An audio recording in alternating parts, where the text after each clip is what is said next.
In the headlines, Tribunal sacks Governor Sule, declares PDP's Umbogadu as Nasarawa State Governor. Bandits abduct district head, 8 others in Taraba State. Organized labor suspends indefinite nationwide strike. And away from Nigeria, Seychelles opposition leader charged in witchcraft, probe linked to Tanzanian man. Hello and welcome to Trust News Update. I am Abdurrahman Omar. Thanks for joining.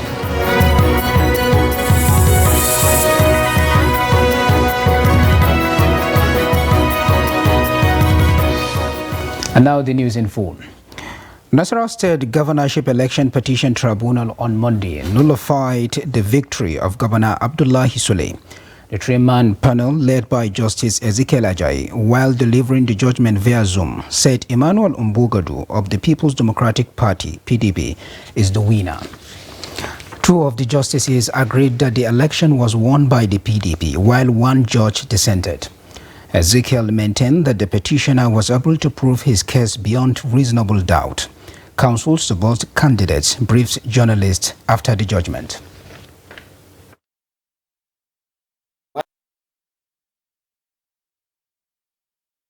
Dissatisfied with INEC declared Alhaji Sule as the governor of Nasarawa State. Dissatisfied with the judgment, the PDP and its candidates, Honorable Emmanuel David Umbogadu, approached the tribunal on the ground that Alhaji Sule was not duly elected by majority of lawful vote cast at the election.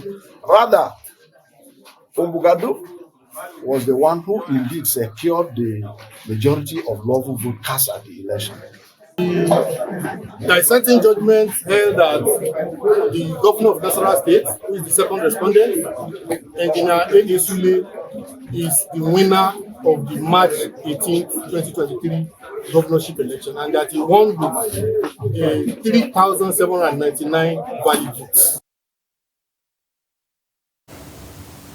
Meanwhile, the governorship candidate of the People's Democratic Party in Ogun State, Ladi Adeboto, on Monday rejected the verdict of the election tribunal dismissing his petition against Governor Dapo Abiodun. He described the ruling as disheartening and a big threat to democracy. The tribunal, in a judgment which lasted more than 11 hours on Saturday, dismissed the petition, saying it lacked merit.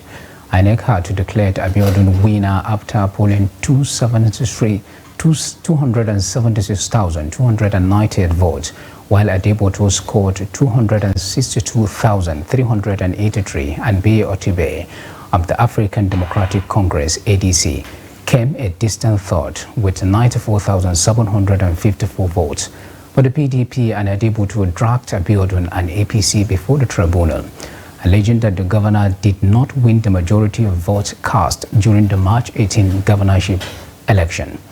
PDP and Adeboto in the petition accused the INEC of non-compliance to the Electoral Act and corrupt practices during the election.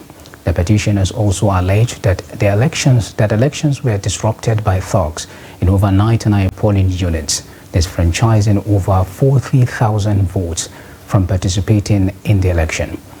But the judges held that the petitioners failed to prove allegations of non-compliance over voting disfranchisement of voters, non-qualification of second, Abiodun, and corrupt practices during the polls beyond reasonable doubt. Now, the district head of Malam Alingora in the Arro-Kola local government area of Taraba State, Bello Alingora, and 8 others have been abducted. It was gathered that the armed bandits who were in their numbers stormed the village and operated for hours unchallenged. A resident of the area, Abuba Alingora, told newsmen that the attackers arrived at the village around 9 in the evening and spent about 6 hours operating. He further explained that the whereabouts of the victims are still unknown, while the abductors are yet to contact their families. The situation, he said, has thrown them into fear. Similarly, another 11 persons were abducted in Joro Bakari village of local government area in the early hours of Monday. An eyewitness who confirmed the attack said the bandits were in significant numbers.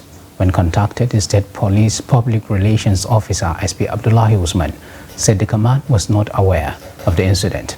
The incident is coming barely 72 hours after the killing of a pregnant woman and abduction of many in Yelwa Abare village of Jalingo local government area. Now, members of vigilante group, otherwise known as Ensake, have attacked some nomadic communities after bandits killed 3 persons and abducted several others at Soro community in Binji local government area of Sokoto State. According to the local sources, the bandits invaded Soro community around 1 a.m. on Monday. Another source said normalcy was restored in the communities following the deployment of security operatives in the area. The spokesman of the Sokoto Police Command, ASP Ahmed Rufai, confirmed the attack, saying the Commissioner of Police and some senior officers were currently in the communities. Meanwhile, no fewer than 9 persons were killed and 3 others injured in an attack by gunmen in Avokwal district of Basa local government area of Plateau State. The spokesperson of the State Police Command, DSP Alabo Alfred, who confirmed the incident, said security personnel had been deployed to the area to ensure law and order, adding that investigation was ongoing. Nikita Dani, a resident of the area who narrated how the incident occurred, told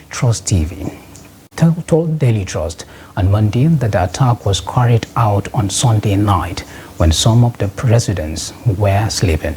Dani added that despite calls put across to security personnel when the attackers arrived to the community, nobody came until Monday morning. He said the corpses of the deceased have been buried and called on the security agencies to do the needful to prevent further occurrence. Now, gunmen suspected to be members of the indigenous people of Biafra IPOB on Monday caused mayhem by setting vehicles ablaze at the popular Ezembo junction along the Abakaliki-Enugu highway in Ohoku local government area of Ebonyi State. The action was to enforce the sit-at-home order declared by the outlawed group. Members of the group who were armed with AK-47 also burned motorbikes, KK, and destroyed properties of some traders who opened for business. This is the 4th time the group has taken such drastic measures to enforce the sit-at-home order in some parts of the state. A resident named Chukuma Apama, who spoke to Trust TV, said the hoodlums only burnt motorbikes, a tricycle, a bus, and shops in the area. He stated that the incident happened around 8 a.m. on Monday, stressing that residents and shops owners in the area have already deserted. Confirming the incident, Police Public Relations Officer, Ebonyi State Police Command, SP Onome Onof Wakpoye, said no life was lost, adding that the group burned down 3 commuter buses, 4 motorcycles, and 1 tricycle. Residents of Imo State are calling on the federal government and security agencies to prevail on the Imo State Governor, Senator Hope Uzodinma, to desist from what they term his act of vendetta on members of opposition party in the state. Ajibade Press has more. This is the residential home of one of the chieftains of the People's Democratic Party, PDP, Henry Maduakolam. According to him, the destruction done to his building is one of the activities of the hoodlums allegedly doing the dangerous and desperate biddings of the incumbent governor, who is bent on weakening the opposition in the state. He said they are doing this under the guise of Owerri Capital Development Authority, OCDA. Narrating her experience in the hands of the hoodlums when they came with a bulldozer to demolish the building, Maduakolam's wife said it was a tragic moment for her and her family. They said that from Imo State government that sent them. I said, for what? What have we done? Is there any crime we committed? I'm a citizen of Imo State, citizen of Nigeria. Is there any crime? The policeman was ranting, screaming, shouting, if I didn't get here now, he would shoot me. That I should move back. Everybody that came out in the streets, they are driving them with gun. On his part, Henry Maduakolam said no amount of intimidation will make him back out from supporting his party to victory.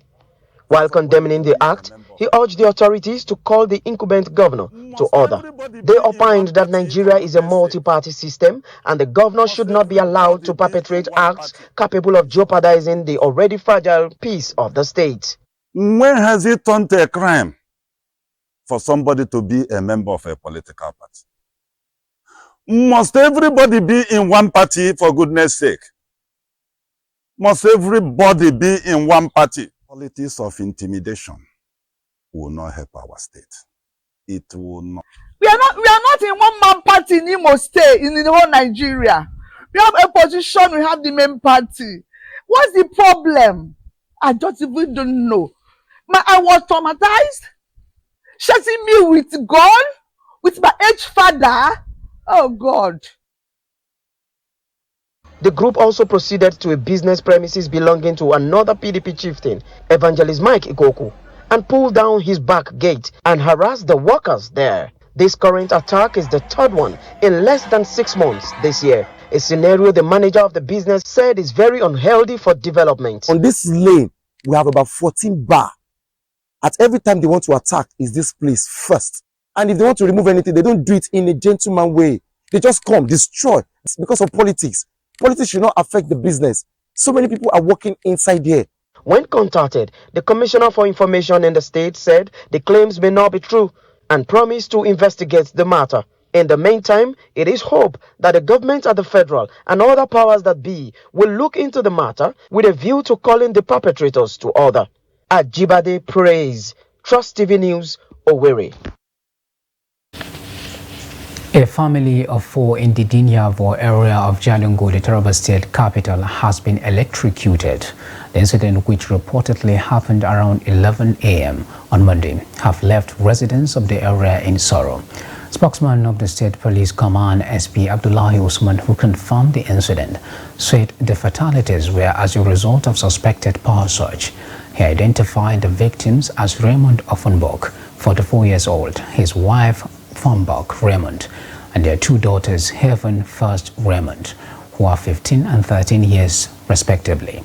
According to him, detectives evacuated the victims to FMC Jalingo for treatment, where they were confirmed dead by the medical doctor at the FMC. He further said the corpses of the victims have been deposited at the hospital's mortuary for autopsy, while investigation has commenced to ascertain the real cause of the incident. Meanwhile, 2 suspected human traffickers have been nabbed by the operatives of the Nigeria Security and Civil Defense Corps, NSCDC, in Ondo State. Babatunde Oluwasola, a 56-year-old carpenter, and Fowue Dada, a 47-year-old trader, were nabbed after the duo allegedly recruited 3 girls from the state capital, Akure, to Libya for alleged trafficking. The public relations officer of the NSCDC in Ondo, Daniel Aidemembo, disclosed the arrest of the 2 suspects in a statement issued to reporters on Monday. Aidemembo explained that the girls were recruited around April 2023 by Babatunde, popularly known as Osale, through the assistance of Pawe, also known as Iya Alaso. He added that the suspects have already made their confessional statements, adding that after investigation, their case will be transferred to the National Agency for Prohibition of Trafficking in Persons and other related matters, NAPTIP, for further action. You're watching News Update on Trust TV. Coming off after the break. Abuja residents express happiness over Boa Cement price reduction. Details of this and more after the break. Please stay with us.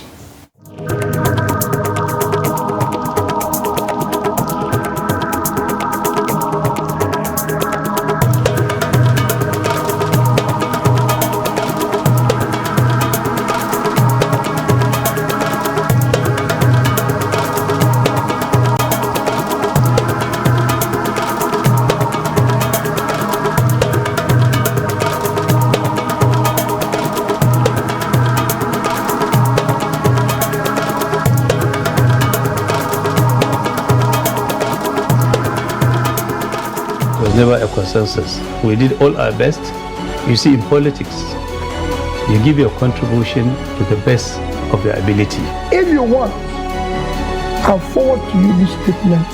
You go to this bank and verify. But there are people who say not spending money is not a virtue in itself. Let me finish. But there's so much to be done. Let me finish. Now, you don't allow me to explain myself. The recent development shows abductions are now a factor of informants embedded in community. It's not about the people of Katsina to say that, no, during my administration I was able to stop insecurity. No, it's about collective responsibility for all of us. And what we should ask ourselves is not what has been seen, is the life better? Are there more people who are unemployed who are not become employed? Is the level of corruption has gone down? Is there inclusion? All those issues. We're actually a gas country with associated oil. Our focus has always been on oil, that we have never paid significant attention to gas. To do it effectively, we need to have honest conversation with ourselves. Government needs to come down from its high horse and communicate with the people and build trust. There must be a solution. We cannot continue this way. They must come back to the table and agree. So whose child will do deny education? All these children that sit for jam, they want to go to higher institutions. But just a short while ago, you were saying that why bring 10 children when you cannot cater for them? So why bring more universities when you cannot cater for the existing?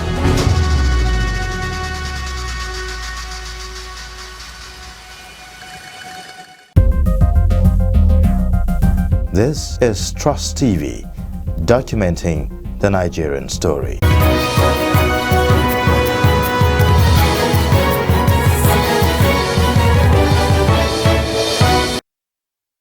Welcome back. If you are just joining us, this is the news update on Trust TV, and here is a recap of some of our top stories. Tribunal sacks Governor Sule, declares PDP's Ombogodo as Nasarawa State Governor. And gunmen kidnapped District 8 and 8 others in Taraba State. Now moving on to other stories. The Nigerian Labour Congress NLC and its counterpart from the Trade Union Congress TUC have suspended their proposed indefinite strike. An official of the Congress who was part of the meeting that held at Labour House on Monday confirmed the development to Daily Trust. We will bring you details of this story in our subsequent bulletin. Now moving on, the Nigerian Labour Congress NLC and the Trade Union Congress TUC say both the unions have gone back to their organs to intimate them on the resolutions reached at Sunday's meeting with the federal government. Some of the resolutions include a provisional wage increase of 35,000 naira for all categories of federal workers for the next 6 months, and suspension of VAT on diesel for the next 6 months, among others. In this report, Noel Samson speaks to a policy analyst and some Nigerians on their take on the concessions made by the federal government. The report. At the meeting, the federal government agreed to commence payment of 75,000 naira to 15 million households at 25,000 naira per month for a 3-month period from October to December 2023. Government also committed to the provision of funds for micro and small-scale enterprises. Despite these commitments, many still wonder if these concessions will positively affect the bulk of Nigerians groaning under the economic hardship occasioned by the removal of fuel subsidy. Also on the lips of many is the thinking that should the strike be called off, will it amount to Labour being boxed into a corner? From what we've heard and read, this is primarily targeting the workforce, the federal government workers. And I'm not sure federal government is in a position to, support all of the states. So, by and large, whatever is approved or agreed on with Nigeria labor unions cannot even affect the organized private sector. You cannot railroad them to say, okay, pay 35,000 on top of what you are giving your workers. And in negotiation, there is what is called win-win approach. So labor wins, government wins, no losing of face. But if in spite of what we were told after their 4 hours meeting on October 1, by the address by Femi Gbajabiamila, if labor does not suspend or call off their strike, then it will mean that they are politically motivated. Nigerians on the streets of Abuja have different reactions concerning the concessions and whether the organized labor should call off the strike or proceed with it. To my own opinion, they shouldn't call off the strike. And my reasons is this. For several occasions, governments have made promises to the masses, even to the workers, on how things will get better. But we keep seeing things increasing day by day. In fact, sometimes ago, I was listening to news. I see people dying even of hunger. So when you talk about going back, that they shouldn't go for the strike, I don't agree with that because government hardly keep to their promises. I want the NLC to go on with the strike. to go on with the strike. The reason is that the 25,000 naira increment is for the federal government staff. We have the state government workers, we have the local government workers, and you know that in Nigeria, most of the labor forces is the private sectors. The private sectors are the ones suffering this. Most of the people that are being employed by the private sectors, their salary is very low. You know, the continuation of strike will not help us as a Nigerian because it will affect so many things. What I think should happen is the negotiation. So we'll be the one to help all of us. Nigerians are waiting to know if the organized labor will suspend the strike or proceed as planned. No, Samson, Trust TV News, Abuja. Nigerians have expressed happiness with the reduction of prices of boa cement in the country. Trust TV's Kabir Lawal, who spoke to a cross-section of Nigerians in Abuja, has more. Nigerians, especially business owners, are heaving a sigh of relief following the recent reduction in the price of boa cement, which, according to people, will go a long way in improving the standard of living in the country. One of the impediments that has always hindered people from owning whether private property or commercial property has always been, among other factors, has also been the issue of the cost of cement. Apart from the cost of land, cement is the other item that takes a chunk of the cost of construction. Dealers in building materials also said the impact of the cement price review will pave way for the reduction in the exchange rate of dollars. What needs is a way to make sure that dollar crash down, even to 700 naira or 6 something. It will make most of the things come down, and people will be patronizing people. People will start their projects once again. Some residents further explained that with this move, it will create an avenue for employment for the youths in the country. I myself, I stopped building since 2 years and because of this cement of something. Because I started buying cement when I started my work when cement was 1,007, from 1,007 to 5,000 something now. So it's not something to talk about. But this very one, when I just got this current good news in this country concerning what BUA have done about reducing this very price of cement, it gives me so joy, and a lot of Nigerians, we are just so happy about that. In fact, it makes me start to work back. Graduate who sells block as a means of livelihood called on the government to extend the gesture to other sectors to enable youth cash in and contribute their quota towards the development of the country. Before now, if you have someone that will supply you directly from the factory, they are talking of 4,750 per bag. Per bag. But if you are buying from containers, that is the retailers, they are talking of 5,000 plus. So you can see that the margin is different, and it's really affecting our business. In fact, I am so happy. If they will be able to achieve this, I'm telling you, I will be the happiest man. The price has come down. We will now sit with our customers to see how we can, do a business that will support everybody. It can only affect us that have old stock, because you cannot buy cement the rate of 4,000 something and now still sell it 3,500 or 3,800. It's not possible. So they need to wait for us to finish our old stock because if we start telling that, it will affect our own too. Residents further called on stakeholders in critical sectors of the economy to do the same in order to provide enabling environment for the development in the country. Kabir Lawal, Trust TV News, Abuja. And on the foreign scene, the leader of the main opposition party in Seychelles was charged on Monday as part of an investigation into alleged witchcraft. Patrick Khamenei, the head of the United Seychelles Party, who has said he plans to run in the 2025 presidential election, has denounced the move as politically motivated. He was formally charged on Monday along with 7 other people at the Seychelles Magistrate Court as part of a probe into a witchcraft and unnatural and superstitious act. Prosecutors said Khamenei's name was found in a WhatsApp message exchange with a Tanzanian man who was detained in September, allegedly in possession of items linked to witchcraft, including black wooden artifacts, small bottles of brownish liquid, and documents containing language and symbols described as satanic. The case is linked to an investigation into the discovery in August of the dug-up bodies of an elderly woman and a young man in a cemetery on the main island of Mahé. Prosecutors have also said symbols on the documents found in the Tanzanians' possession were similar to those found in places that were vandalized in Seychelles, including Catholic churches. And finally, on sports news, Nigeria's squad for this month's friendly matches with Saudi Arabia and Mozambique has been unveiled. Head coach of the Super Eagles, Jose Peseiro, has called up 25 players to camp.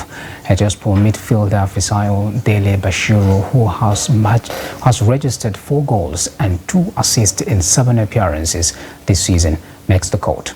Gent forward Gift Open has not been called up. Instead, nice star Terry Murphy has been invited after he was left out for the last game against Sao Tome and Principe. According to the NFF, the camp will open on the 10th of October in Faro, Portugal. The game against Saudi Arabia will take place on the 13th of October before the Eagles play Mozambique 3 days later. And with that, we have come to the end of the Trust News Update. Do not forget to follow us across all our media platforms and our YouTube live stream for more news, programs, and documentary. I am Abdurrahman Omar. Thanks for watching. Bye for now.